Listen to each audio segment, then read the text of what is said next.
जख्मियों को उठाने का अभी किसी को होश न था।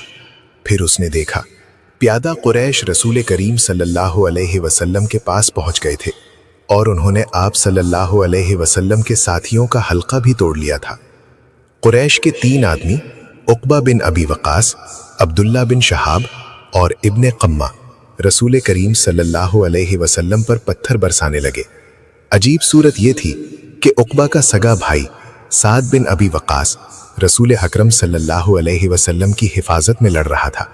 रसूल अकरम सल्लल्लाहु अलैहि वसल्लम के साथियों की तादाद ना होने के बराबर रह गई थी, या वो लड़ते लड़ते बिखर गए थे। उक़बा ने आप सल्लल्लाहु अलैहि वसल्लम पर जो पत्थर बरसाए, उनसे आप सल्लल्लाहु अलैहि वसल्लम के नीचे वाले 2 दांत टूट गए और निचला होंठ जख्मी हो गया। अब्दुल्ला के पत्थर से आप सल्लल्लाहु अलैहि वसल्लम की शमशीर बेनियाम खालिद बिन वलीद रज़ी अल्लाहु अन्हु की किस्त नंबर 8। अभी रसूल खुदा सल्लल्लाहु अलैहि वसल्लम ने मुस्कुरा के कहा था, जिंदगी और मौत इस अल्लाह के इख्तियार में है जिसने मुझे नबूवत अता फरमाई है और मुझे गुमराह लोगों को सीधे रास्ते पर लाने का फर्ज सौंपा है।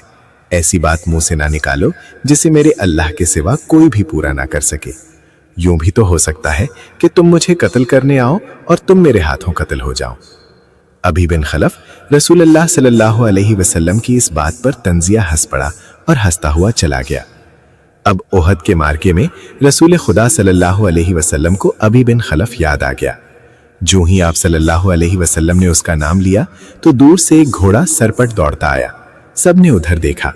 मेरे अजीज साथियों, रसूल अकरम सल्लल्लाहु अलैहि वसल्लम ने अपने साथियों से कहा, मुझे कुछ ऐसे लग रहा है जैसे ये सवार जो हमारी तरफ बढ़ता आ रहा है अभी ही होगा।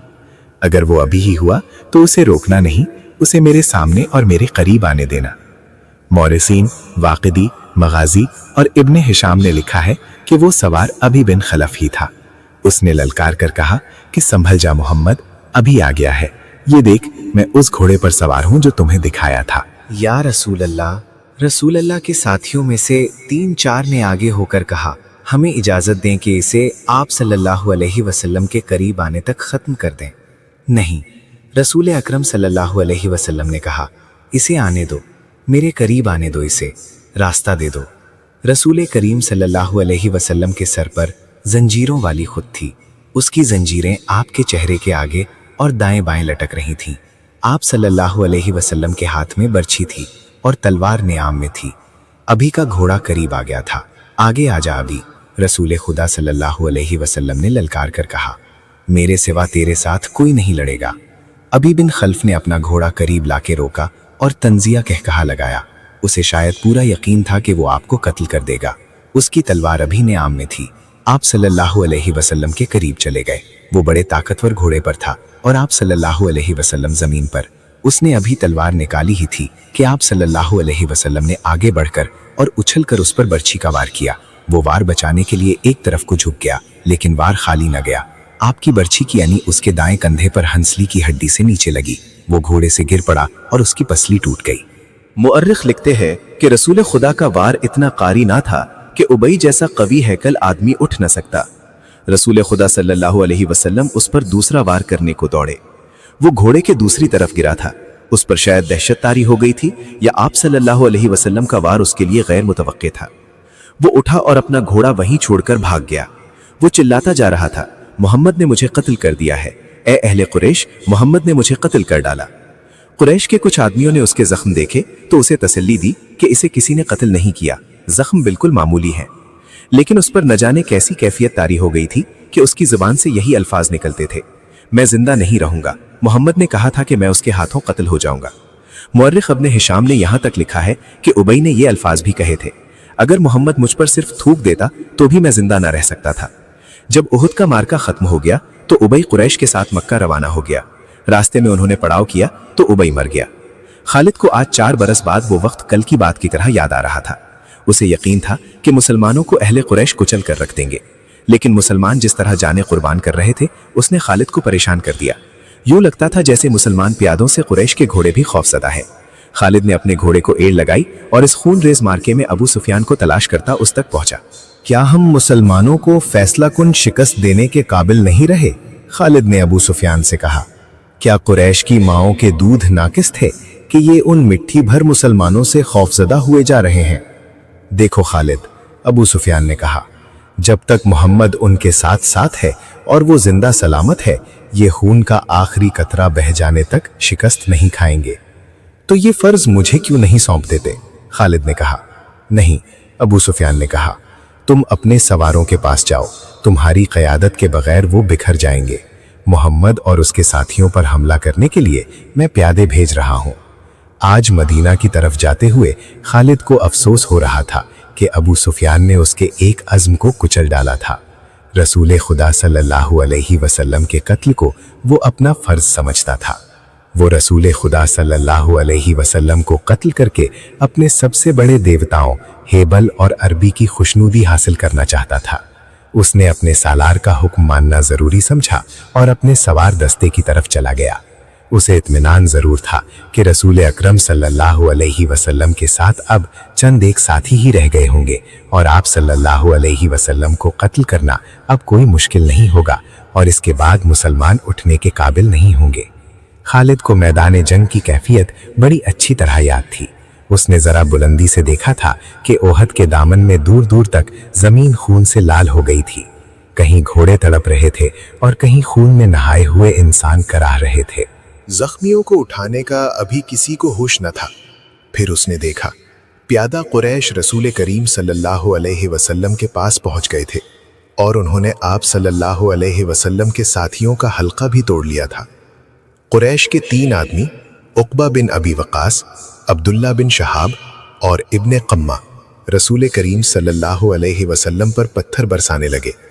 अजीब सूरत यह थी कि उक़बा का सगा भाई साद बिन अबी वक़ास रसूल अकरम सल्लल्लाहु अलैहि वसल्लम की हिफाजत में लड़ रहा था।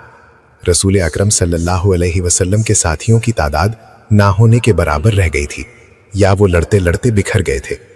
उक़बा ने आप सल्लल्लाहु अलैहि वसल्लम पर जो पत्थर बरसाए, उनसे आप सल्लल्लाहु अलैहि वसल्लम के नीचे वाले 2 दांत टूट गए और निचला होंठ जख्मी हो गया। अब्दुल्ला के पत्थर से आप सल्लल्लाहु अलैहि वसल्लम की पेशानी पर खासा गहरा जख्म आया।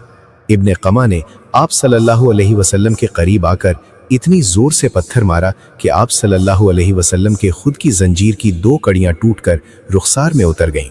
उनसे रुखसार की हड्डी भी बुरी तरह मजरूह हुई। आपने बर्छी से दुश्मनों पर वार करने की भरपूर कोशिश की, लेकिन दुश्मन करीब नहीं आते थे। आपका खून इतना निकल गया था कि आप गिर पड़े। इस वक्त आप सल्लल्लाहु अलैहि वसल्लम के एक सहाबी तलहा ने, जो कुरैश के दूसरे आदमियों के साथ लड़ रहे थे, देख लिया और दौड़ते हुए आप तक पहुंचे। उनकी ललकार पर उनके दूसरे साथी भी आ गए। आपको पत्थरों से गिराने वाले कुरैश पर तलवारों से हमला करने ही वाले थे कि साद बिन अबी वक़ास ने अपने सगे भाई उक़बा पर हमला कर दिया। उक़बा अपने भाई का गैज़ो गज़ब देखकर भाग निकला। तलहा ने रसूल खुदा सल्लल्लाहु अलैहि वसल्लम को सहारा देकर उठाया। आप सल्लल्लाहु अलैहि वसल्लम पूरी तरह से होश में थे। इस दौरान आप सल्लल्लाहु अलैहि वसल्लम के साथियों ने उन आदमियों को भगा दिया था जिन्होंने रसूल करीम पर हमला किया था। मौरिख लिखते हैं कि साद बिन अबी वक़ास पर काबू पाना मुश्किल हो रहा था। साद कहते थे, मैं अपने भाई को कत्ल करके उसके जिस्म के टुकड़े कर देना चाहता हूँ, जिसने मेरी मौजूदगी में मेरे नबी पर हमला किया है। वो अकेले ही कुरैश की तरफ दौड़ने की कोशिश करते थे। उन्हें बड़ी मुश्किल से रोका गया। अगर रसूल खुदा सल्लल्लाहु अलैहि वसल्लम रुकने का हुक्म ना देते तो वो कभी ना रुकते। कुरैश गालिबन बहुत ही थक गए थे। वो मार्के से मुंह मोड़ गए। तब रसूल अकरम सल्लल्लाहु अलैहि वसल्लम के साथियों ने आप सल्लल्लाहु अलैहि वसल्लम के ज़ख्मों की तरफ तवज्जो दी। जो ख़वातीन आप सल्लल्लाहु अलैहि वसल्लम के साथ थीं, उन्होंने आपको पानी पिलाया, कपड़ों से ज़ख्म साफ किए। इस वक्त ये देखा गया कि खोद की जंजीरों की टूटी हुई कड़ियाँ आपके रुखसार की हड्डी में उतरी हुई थी। एक सहाबी अबू उबैदा, जो अरब के एक मशहूर जर्राह के फर्जंद थे, आगे बढ़े और रुखसारों से कड़ियाँ निकालने लगे, लेकिन हाथों से कड़ियाँ ना निकली। आखिर अबू उबैदा ने दांतों की मदद से एक कड़ी निकाल ली। जब दूसरी कड़ी निकाली तो कड़ी तो निकल आई, लेकिन अबू उबैदा के सामने के 2 दांत टूट गए। इसके बाद लोगों ने अबू उबैदा को अल-आसरम कहना शुरू कर दिया। इसका मतलब है वो आदमी जिसके सामने वाले दांत ना हो। फिर वो इसी नाम से मशहूर हो गए। ये भी रसूल करीम का मौजज़ा है कि इसके बाद अबू उबैदा ऐसे खूबसूरत दिखते थे कि उनके चेहरे से निगाह नहीं हटती थी। ऐमन, जो रसूल अकरम सल्लल्लाहु अलैहि वसल्लम के बचपन में दाया रह चुकी थी, आप पर झुकी हुई थी। इस वक्त तक आपकी तबीयत संभल चुकी थी। अचानक एक तीर एमे एमन की पीठ में उतर गया और इसके साथ ही दूर से एक कहकहा सुनाई दिया। सबने उधर देखा तो कुरैश का एक आदमी हब्बान बिन अल-अर्का दूर खड़ा हंस रहा था। उसके हाथ में कमान थी। ये तीर उसी ने चलाया था। वो हंसता हुआ पीछे को मुड़ा।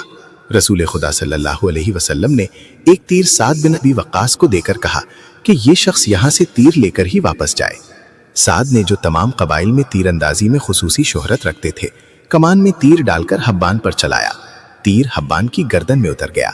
साद के तमाम साथियों ने बड़ी जोर से कहकहा लगाया और हब्बान ने डगमगाते हुए चंद कदम उठाए और वो गिर पड़ा। आज खालिद जब मदीना की तरफ बढ़ता जा रहा था और उहुद की पहाड़ी उफुक से ऊपर ही ऊपर उठती आ रही थी, उसे अपने कुछ साथी याद आने लगे। अकीदों के इख्तिलाफ ने भाई को भाई का दुश्मन बना दिया था, लेकिन खालिद को यह ख्याल भी आया कि बाज लोग अपने अकीदे को इसलिए सच्चा समझते हैं कि वो उसके पैरोकार होते हैं। हक और बातिल के फर्क को समझने के लिए बड़ी मजबूत शख्सियत की जरूरत होती है। एक सवाल उसे फिर परेशान करने लगा, मैं मदीना क्यों जा रहा हूं? आगे क्या हुआ जानने के लिए चैनल को सब्सक्राइब करें।